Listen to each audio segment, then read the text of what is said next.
আসসালামু আলাইকুম এভরিওয়ান। আজকে আমি ৫টা দেশি মুরগি এবং একটা দেশি মোরগ, মোট এই ৬টা দেশি মুরগি নিয়ে আপনারা কিভাবে একদম পারিবারিকভাবে ছোট আকারে দেশি মুরগি খামার করতে পারবেন এবং দেশি মুরগি খামার করে কীভাবে লাভবান হতে পারবেন এবং ধীরে ধীরে কীভাবে আপনারা অভিজ্ঞতা অর্জন করে দেশি মুরগি খামারটাকে অনেক বড় করতে পারবেন, সেটা নিয়ে ইনশাআল্লাহ আমি আপনাদেরকে একদম পুঙ্খানুপুঙ্খ বোঝানোর চেষ্টা করব। তো আশা করি আপনারা যদি পুরো ভিডিওটা মনোযোগ সহকারে দেখেন তাহলে কিন্তু আপনারা দেশি মুরগি খামার করে ইনশাআল্লাহ লাভবান হতে পারবেন। একদম ছোট থেকে জিরো থেকে শুরু করে মানে ৬টা মুরগি দিয়ে, মানে ৫টা মুরগি একটা মুরগি, ৬টা দেশি মুরগি দিয়ে আপনারা খামার শুরু করে কিন্তু ধীরে ধীরে আমি যে পদ্ধতিটা আজকে আপনাদেরকে বলবো, যে বিষয়গুলো নিয়ে আলোচনা করব, পুরো বিষয়টা যদি আপনারা মনোযোগ সহকারে দেখে বুঝতে পারেন তাহলে কিন্তু আপনারা এই ৫টা ৬টা মুরগি দিয়ে ধীরে ধীরে কিন্তু আপনারা খামারটাকে অনেক বড় করতে পারবেন এবং এখান থেকে কিন্তু আপনারা প্রফিট বের করতে পারবেন। এবং দেশি মুরগি কেন আপনারা লালন পালন করবেন এবং দেশি মুরগি লালন পালন করলে কী কী সুবিধা আপনারা পাবেন, সব কিছু ইনশাআল্লাহ আমি আপনাদেরকে আজকের এই ভিডিওতে একটা সঠিক ধারণা দেওয়ার চেষ্টা করব। আশা করি আপনারা এর থেকে অনেকটা উপকৃত হবেন। বর্তমান সময়ে দেশি মুরগি পালন একটি লাভজনক ও সহজলভ্য উদ্যোগ, বিশেষ করে গ্রামীণ পরিবেশে যেখানে মুক্তভাবে মুরগি পালন সম্ভব। এটি সাধারণ মানুষের, বিশেষ করে গৃহিণী ও বেকার যুবকদের আয়ের একটি অন্যতম উৎস হতে পারে। একটি ছোট মুরগির খামার গড়ে তোলার জন্য ৫টি দেশি মুরগি এবং একটি দেশি মুরগি যথেষ্ট। এই ধরনের পালন ব্যবস্থা শুরু করতে খুব বেশি পুঁজি বা জায়গা লাগে না, কিন্তু সঠিক যত্ন এবং পর্যাপ্ত খাবারের যোগান নিশ্চিত করতে পারলে তা ভালো একটি লাভের রাস্তা খুলে দিতে পারে আপনার। দেশি মুরগি খুবই পরিশ্রমী ও রোগ প্রতিরোধ ক্ষমতা সম্পন্ন প্রাণী। এদের যত্ন কম লাগে এবং খাবারের ব্যাপারে এরা সহজে মানিয়ে নিতে পারে। দেশি মুরগি সাধারণত ছোটখাটো, তবে দেশি মুরগির ডিমের উৎপাদন ক্ষমতা ভালো এবং ডিমের চাহিদাও বেশ ভালো। দেশি মুরগির মাংস উচ্চ প্রোটিন সমৃদ্ধ এবং সব জায়গাতে চাহিদা বেশি থাকে। ৫টি দেশি মুরগি এবং একটি দেশি মোরগ কেন নির্বাচন করবেন আপনি? যেমন দেখেন, কম পরিসরে পালন সুবিধা, যেমন মাত্র ৫টি মুরগি এবং একটি মোরগ পালনের জন্য কম পরিসরেই প্রয়োজনীয় জায়গা তৈরি করা যায়।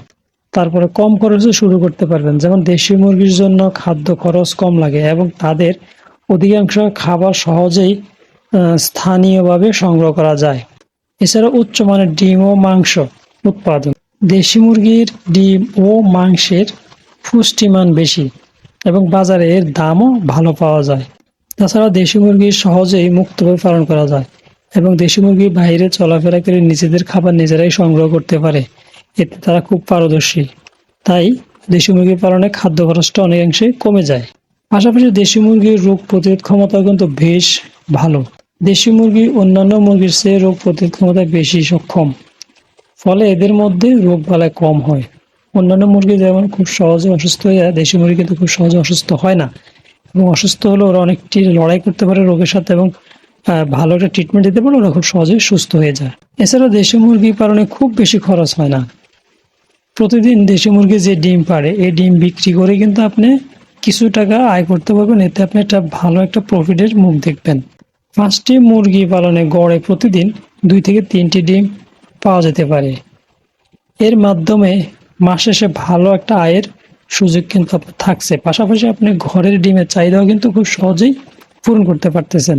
দেশি মুরগির খাদ্য তালিকায় মূলত সহজলভ্য জিনিসগুলোই থাকে, যেমন ধানের কুড়ো, গম, ভুট্টা এবং বিভিন্ন প্রকার শাকসবজি। এতে খাবারের খরচ অনেকাংশে কমে যায় এবং মুরগি সহজে তা হজম করতে পারে। তবে এই খাবারগুলির পাশাপাশি আপনি অবশ্যই বাজার থেকে যে আমরা ফিডগুলি কিনতে পাই, অন্তপক্ষে দৈনিক এক বেলা করে হলেও সেই ফিডগুলি আপনারা মুরগিকে খেতে দিবেন। এতে মুরগির স্বাস্থ্য এবং ডিম উৎপাদন বাড়াতে সাহায্য করে। ধানের কুড়ো, ভুট্টা ভাঙ্গা এবং গম দেশি মুরগির প্রিয় খাবার। এগুলি সহজে হজম করতে পারে এবং এতে পর্যাপ্ত পরিমাণে পুষ্টি পাওয়া যায়। কিন্তু অতিরিক্ত গম খাওয়ালে দেশি মুরগির চর্বি হওয়ার সম্ভাবনাও অনেকাংশেই বেড়ে যায়। তাই অবশ্যই গমটা একটু কম খাওয়ানোর চেষ্টা করবেন।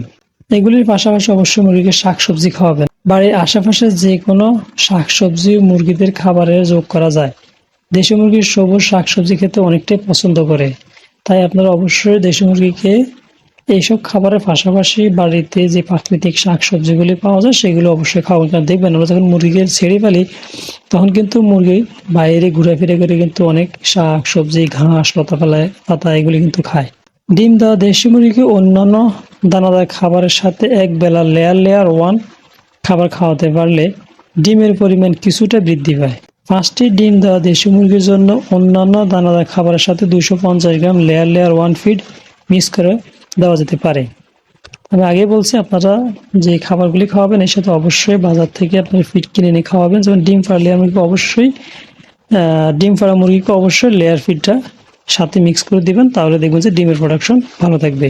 পাশাপাশি মুরগিকে পর্যাপ্ত পরিষ্কার পানি নিশ্চিত করতে হবে। গরমের দিনে পানি পরিবর্তন করতে হবে এবং নিয়মিত পরিষ্কার রাখতে হবে। অবশ্যই আপনারা মুরগিকে পরিষ্কার এবং বিশুদ্ধ পানি সবসময় দিয়ে যাবেন। এবং দেশি মুরগিকে আপনারা যে পরিষ্কার এবং বিশুদ্ধ পানিটা দেবেন সেটার সাথে অবশ্যই ভিটামিন যুক্ত করবেন। তো আপনারা দেশি মুরগি, এই 5টা মুরগি এবং একটা মোরগের জন্য কিভাবে ঘর নির্মাণ করবেন। মুরগির জন্য একটি নিরাপদ ঘর খুবই জরুরি, যাতে তারা শীত ও গরম থেকে সুরক্ষিত থাকে। তো দেশি মুরগির জন্য ঘর এমনভাবে তৈরি করতে হবে যেন বাতাস চলাচলের ভালো ব্যবস্থা থাকে। দিনের বেলা সূর্যের আলো যেন মুরগির ঘরে প্রবেশ করতে পারে, এই বিষয়টা আপনারা অবশ্যই খেয়াল রাখবেন। এবং ঘরটা এমনভাবে তৈরি করবেন মুরগির ঘরে যাতে কোনো প্রকার শিয়াল, ইঁদুর, বেজি বা বিড়াল প্রবেশ করতে না পারে, সেই দিকে অবশ্যই ভালোভাবে খেয়াল রাখবেন। কারণ এগুলি যদি ঢুকে তাহলে আপনার মুরগি কিন্তু একবারে ওরা সাফ করে ফেলবে খেয়ে। পাশাপাশি নিয়মিত মুরগির ঘর পরিষ্কার রাখা আবশ্যক। মুরগির ঘর পরিষ্কার না থাকলে সহজে রোগবালাই দেখা দিতে পারে। তাই অবশ্যই মুরগির ঘরটা সবসময় পরিষ্কার পরিচ্ছন্ন এবং জীবাণুমুক্ত রাখার চেষ্টা করবেন। দেশি মুরগি সাধারণত রোগ প্রতিরোধ ক্ষমতা সম্পন্ন হলেও বিভিন্ন ঋতুতে কিছু সাধারণ রোগের প্রবণতা দেখা যায়। এর মধ্যে উল্লেখযোগ্য হলো রানীক্ষেত। এই রোগের কারণে মুরগির ডিম দেওয়ার ক্ষমতা কমে যায় এবং শরীর দুর্বল হয়ে পড়ে। প্রতিরোধ হিসেবে রানীক্ষেতের টিকা সময় মতো দিতে হবে আপনারা অবশ্যই। কারণ রানীক্ষেত যদি একবার মুরগিকে ধরে তখন আপনারা যতই ট্রিটমেন্ট করেন মুরগি কিন্তু সুস্থ আর হবে না, বেশিরভাগ ক্ষেত্রে মুরগি মারা যায়। এই জন্যই আপনারা অবশ্যই মুরগির শরীরটাকে অ্যান্টিবডি করে রাখার জন্য রানীক্ষেতের আরডিবি ভ্যাকসিনটা অবশ্যই করিয়ে রাখবেন। এছাড়াও মুরগির ঘরে পোকামাকড় থেকে রোগ ছড়াতে পারে, এই জন্য ঘর পরিষ্কার এবং নিয়মিত মুরগির পায়ে পাউডার ব্যবহার করা যায়, বা মুরগির ঘরে মাঝে মধ্যে আপনারা চুন ছিটিয়ে দিবেন, তাহলে দেখবেন আপনাদের মুরগির ঘরটা জীবাণুমুক্ত থাকবে, এতে মুরগি সুস্থ থাকবে। এভিয়ান ইনফ্লুয়েঞ্জা এটি একটি ভাইরাসজনিত রোগ যা সাধারণত মুরগির মধ্যে দ্রুত ছড়ায়। এক্ষেত্রে মুরগি আলাদা করে রাখা এবং পশু চিকিৎসকের পরামর্শ নিতে ভুলবেন না। যদি এরকম কোনো সমস্যা দেখা দেয় এভিয়ান ইনফ্লুয়েঞ্জা, তাহলে সাথে সাথে আপনারা কালক্ষেপণ না করে পশু হসপিটালে গিয়ে চিকিৎসকের সাথে পরামর্শ করবেন। তো 5টি মুরগি একটি মোরগ থেকে আপনারা প্রতিদিন কীরকম আয় করতে পারবেন। প্রতিদিন গড়ে 2 থেকে 3টি ডিম এবং মাসে 50 থেকে 70টি ডিম বিক্রি করা যায়। ডিম বিক্রির পাশাপাশি মাসে 1 থেকে 2টি দেশি মুরগি বাজারে বিক্রি করা হলে আয়ের পরিমাণ আরও বৃদ্ধি পায়। দেশি মুরগির মাংস এবং ডিমের চাহিদা সবসময় বেশি থাকে এবং দামও ভালো পাওয়া যায়। তো দেশি মুরগি পালনে আপনাদেরকে কিছু গুরুত্বপূর্ণ পরামর্শ দিই। খাদ্যের ক্ষেত্রে দেশি মুরগির জন্য সঠিক পরিমাণ এবং মান বজায় রাখা জরুরি। এই জন্য অবশ্যই মুরগি সঠিকভাবে খাবার দিবেন, খাবারের মান ঠিক রাখবেন। পাশাপাশি রোগ প্রতিরোধ ব্যবস্থা নিতে হবে। দেশি মুরগির টিকা এবং ওষুধ সময় মতো প্রদান করতে হবে। এতে কী হবে, মুরগির শরীরে রোগ প্রতিরোধ ক্ষমতা বৃদ্ধি পাবে। এই জন্য আপনারা অবশ্যই দেশি মুরগিকে সময় মতো ওদের ভ্যাকসিনগুলি দিবেন এবং ওদের সাপ্তাহিক যে একটা ওষুধের কোর্স আছে সেটা করাবেন নিয়মিত। পাশাপাশি নিয়মিত অবশ্যই মুরগিগুলোকে পর্যবেক্ষণ করবেন, মুরগির স্বাস্থ্য ঠিক আছে কিনা, খাদ্য অভ্যাস ঠিক আছে কিনা এবং ডিম উৎপাদনের হার নিয়মিত পর্যবেক্ষণ করতে হবে, কারণ মুরগির নিয়মিত ঠিকমতো ডিম উৎপাদন করতেছে কিনা, এগুলি অবশ্যই আপনারা খেয়াল রাখবেন। পাশাপাশি দেশি মুরগি ও ডিমের বাজারের মূল্য এবং চাহিদা যাচাই করে ব্যবসায়িক পরিকল্পনা তৈরি করুন।